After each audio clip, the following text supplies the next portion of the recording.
자, 오늘 MBC에서 단독 보도한 내용이 나왔는데 이제 윤석열 탄핵과 관련해서 이게 자 사실이겠죠.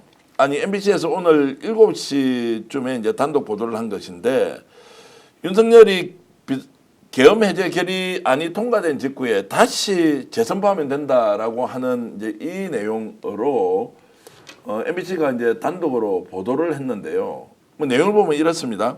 자, 지금까지는 윤석열은 2차 계엄 제도는 없었다고 일관되게 진술을 했는데 2차 계엄이 없었던 게 아니라 1차 계엄을 했을 때 자, 국회에서 분명히 해제 결의를 하고 이것이 받아들여졌는데 여기에서 엄청나게 목소리를 높이면서 국회가 의결했어도 새벽에 비상계엄을 재선포하면 된다라고 하는 발언을 들었다는 사람이 공수처 수사 과정에서 복수로 확인됐다는 겁니다. 그렇죠. 그러면 윤석열은 비상계엄이 해제됐는데도 불구하고 이거 우리가 엎을 수 있다라고 했다는 것인데 이러면 굉장히 심각한 것 아닙니까? 당연하죠. 그리고 네. 저는 가끔 이런 생각을 해요. 이런 분들이 있어요. 국힘당과 그 극우들이 이 계엄이 대통령의 권한이다. 네. 그렇기 때문에 정당하다라고 말하시는 분들께 이렇게 말하고 싶습니다. 대통령의 권한이라는 의미는 합법적 재량 안에서의 권한인 거예요. 이미 지금 이 상태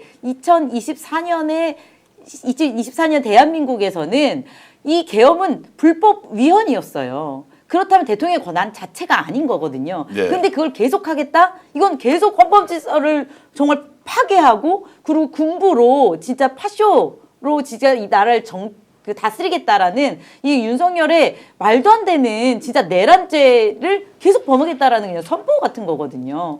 그렇기 때문에 이게 이런 거 있어요. 재발 방지 차원에서도. 그리고 이거는 이렇게 되면 어떻게 되냐면 실제 일어나지 않아도 이건 누범이 될 수도 있는 거예요. 그러니까 굉장히 중요한 포인트거든요. 이것들을 간과할 수는 없는 부분인 것 같습니다. 그러니까 MBC 요 보도는 사실 오늘 오전부터 계속 얘기가 돌던 부분인데 좀 강화된 형태로 기사가 나왔거든요. 이거 보면 그제도 비슷하게 비상계엄을 전원으로 추가적으로 해서, 했을 수도 있다라고 했는데 이제 복수 여러 사람이 이제 경찰 수사뿐만 아니라 공수처 수사에서도 이제 진술을 받아냈다 이런 내용이니까. 그렇죠. 방첩 사령부 간부의 진술도 있고 그리고 합참 관계자 진술도 있어요. 그러니까 이게 보니까 실제로 공수처가 물증을 잡고 있는 것 같아요. 단체방에다가 이런 내용을 하도 황당하니까 올렸는데 그게 좀 삭제됐다고 하는데 포렌식이 아마 들어간 것 같거든요.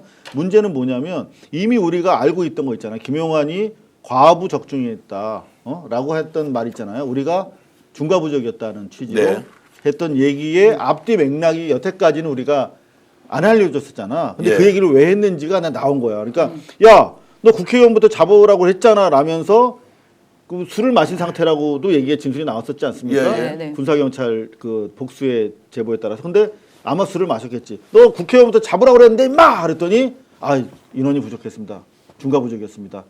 핑계 불과해 임마. 국회 의결에서도 새벽에 비상계엄 재선포하면 되잖아. 라는 내용을 옆에서 다 들은 거야. 합참 결심실에 안팎에서 일하는 사람들. 그래가지고 그거를 그 단체 대화방에다가 올렸다는 거예요. 근데 지금 삭제돼 있다고 하는데 이게 제가 봤을 때 아직까지 지금 변론 기일은 끝났습니다만 결심이 되지 않았다고 하니까 요 자체도 또 맞습니다. 빨리 지금 증거로 현재 추가로 들어가야 될 내용이 아닌가 싶습니다. 자, 그래서 내일 역사적인 날이 될 것이다. 탄핵 선고일이 발표될 수 있다라는 희망 고문이 아니라 그렇게 할 수밖에 없는 상황이라는 말씀드리면서 또한 26일 이재명 대표에 대한 항소심 선고 공판이 어떻게 이번 대선과 연관이 있느냐라고 하는 것도 논리적으로 설명하는 사람 아무도 없고 유죄가 나왔으니까 당신은 정계 은퇴해야 한다. 이거는 말이 더 안 되고 대법원 확정 판결이 되지도 않았는데 또 유죄가 안 나오고 무죄가 나올 수도 있고 이런 상황도 여전히 다수가 지금 전망하고 있는데 오염된 판사가 유죄를 내릴 것이다 라고 하는 부분도 똑같이 우리가 다루어서 가야 하는데 왜 이게 윤석열 탄핵과 연계가 되느냐. 그것은 그것대로 윤석열 탄핵은 탄핵대로 구분해서 간다면 조기 대선은 이제 우리 눈앞으로 다가왔다 이렇게 봐도 될 것 같습니다. 그렇죠. 당장 저는 수요일 재판 결과는 이전과 확실히 다를 거라고 확실합니다. 확신한다는 것은 이제 결국 무죄 나온다는 이야기지 않습니까? 그렇죠. 지금 뭐 재판부에서 공소장 변경을 변경하라고 하라고 이야기를 하라고 했고 오죽하면 그걸 변경을 하라고 했겠습니까? 이것도 지금 마치 이재명이 유죄가 나올 것을 가정해가지고 정계 은퇴하라고 하는 이상한 얘기를 계속 하고 있는 국힘 또는 대선 주자들도 이게 앞뒤가 맞는 말이냐? 왜 그게 이재명 대표의 선고와 윤석열의 탄핵이 연계가 되느냐? 날짜가 우연의 일치일 뿐이지. 뭐 저는 그렇게 보거든요.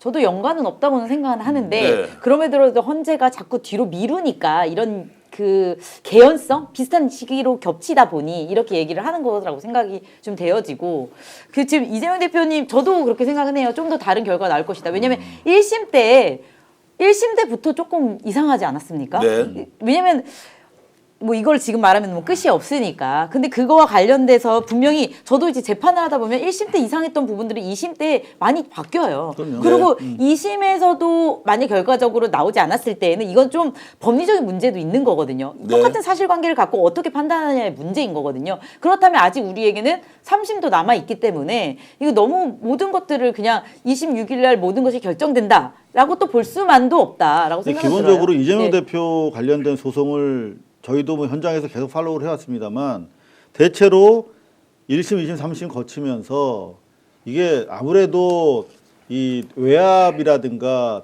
로비라든가 영향력이 심급이 낮을수록 더 잘 먹히는 구조인 건 분명해 보입니다. 네. 그러니까 통상적으로 올라가면서 좀 더 보수적인 경향을 띠는 건 맞지만 적어도 장난질은 접근하기 좀 어려워지는 게 네. 제가 30년 재판을 받아보니까 좀 확신이 들더라고요. 그래서 네. 대체로 상급심에서 진실이 밝혀진 경우가 많아요. 이재명 대표의 그럼요. 경우에. 네. 그래서 저는 이번에도 1심 자체 선고 자체가 워낙 터무니없었기 때문에 네. 그 공소장 변경이라고 하는 매우 이례적인 상황까지 거치면서 정정되고 있다 이렇게 저는 봅니다. 자 댓글로 이제 벨리님께서는 내일 발표 안 합니다 이런 의견 주시는데 뭐 이해는 하고요. 내일 발표가 될 수도 있습니다. 안 하고 그리고 나가서 이제 전면적으로 싸워야 한다 이렇게 의견 주시는데 이해는 합니다만 내일까지 꼭 기다려 봐야 한다. 그리고 기각되면 우리가 무엇을 할 것인지 한번 판단해보자 이런 말씀 충분히 동의를 하고요.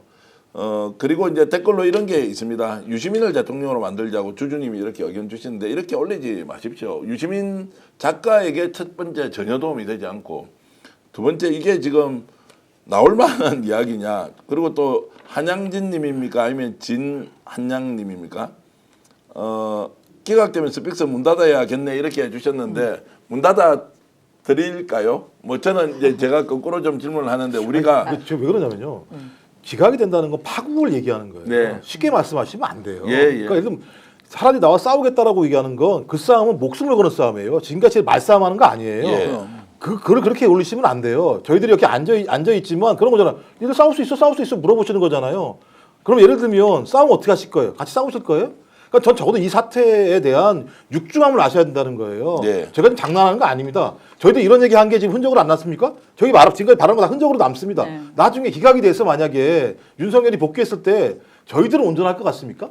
그러니까 예를 들면 저희들이 얘기하는 거에 대해서 어느 순간 자기의 생각과 다르시다고 그런 식으로 예를 들면 이 사태를 갖다가 매우 가볍게 보시는 건 문제가 있다. 이 사태는 매우 중대한 사태이고 아까 말씀드린 김진이라고 하는 그 매우 보수적인 아까 유시민 잠깐 말씀하셨지만 유시민 작가는 얼마나 싸웠습니까? 예, 예. 유시민 작가가 짜증이 날 정도의 상황이었었는데 그 김진 기자라는 사람이 기각이 되면 하야냐 아니냐라고 하는 내전이 벌어질 거라고 얘기하는 상황이고 그런 사태가 벌어지지 않기 위해서 우리가 이런 발언을 통해서 사회적 압력들을 만들어내는 건데 제가 그 이전까지는 이해하겠어요. 그런 댓글에 대해서.